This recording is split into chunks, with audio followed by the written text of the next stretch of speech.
মাতব্বর সাহেব, আমি বিয়ে করছি কেবল 2-3 দিন। এর ভিতরে আমার আব্বা আমার হারুই কেবা করে মানে বিয়ে। আরে ফজর ভাই, কাজটা করলে কি? আরে ভাই আল্লাহ আদা দিস না, হেও আমাকে চাইছে, আমু তাক চাইছি, তাহলে সমস্যা হইলো কি? তোর কপালে লাথি দেবো, তোর থেকে আমি ভাত কাপড় চাই? হ্যাঁ রে মাতব্বর সাহেব, এটা কেবা করে সম্ভব? আমার বাপে যদি আমার শাহরুখকে বিয়ে করে, তাহলে আমার বউ তার মেয়ে হয়ে যাচ্ছে না? আর আমি তো আব্বার আগের থেকে সওয়াল, তাহলে আমরা জামাই বউ ভাই বোন হয়ে গেলাম না? লে রে বাঁচতে মাইনিলে কোনো কাজে সিস্টেম মিস্টেম করে চলান যায়, তাহলে চলা ভালো হবে নি। আরে মাতব্বর সাহেব, এটা আমি কেবা করে মানিলেই? আমার শ্বশুর বাড়ি, আমার বউয়ের শ্বশুর বাড়ি একই জায়গায়, একই বাড়ি। শুধু কি তাই, আমার বাপের শ্বশুর বাড়ি, আমার শ্বশুর বাড়ি একই জায়গায়, একই বাড়ি। কেবা করে মানিলে কোন তো মাতব্বর সাহেব? আচ্ছা মাতব্বর সাহেব, আপনি কোন তো, আমার যদি ছেলে মেয়ে হয়, তাহলে তারা আমার বাপে নানা কবি না দাদা কবি?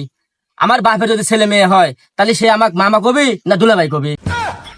এত বড় সিপাই পড়ে গেলাম রে, এরকম সালিশ তো আমার এই মাতবর জীবনে করিনি।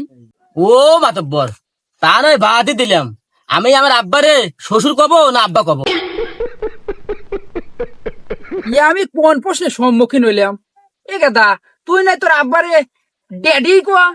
ও মাতব্বর সাহেব, তা না আমি মানিয়ে নিলাম, আমার বউ আমার আব্বারে শ্বশুর কবি না আব্বা কবি?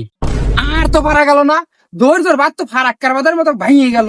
ফারাক্কার বাংলা হবেন না মাতব্বর সাহেব। আর একটা কথা আছে, আমি আমার শাশুড়ি মা কব না শাশুড়ি কব?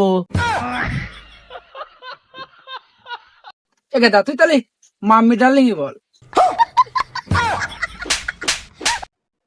এ বেটা, মানিলে না, আমারও তো সংসার আছে, বাড়ির যাওয়া লাগবে। এ মাতব্বর সাহেব, আপনি বাড়িতে গেলেন, আমি কোনে যাব? আমি তো আমার বাড়িতে গেলে মনে হয় আমার বাড়ি আইছি না আমার শ্বশুর বাড়ি আইছি। বিশ্বাস কর ভাইস্তে, আমি নিজেও জানি না। আরে ফজর, তোর তো হেটাই চাপ্তা ভাঙার দরকার।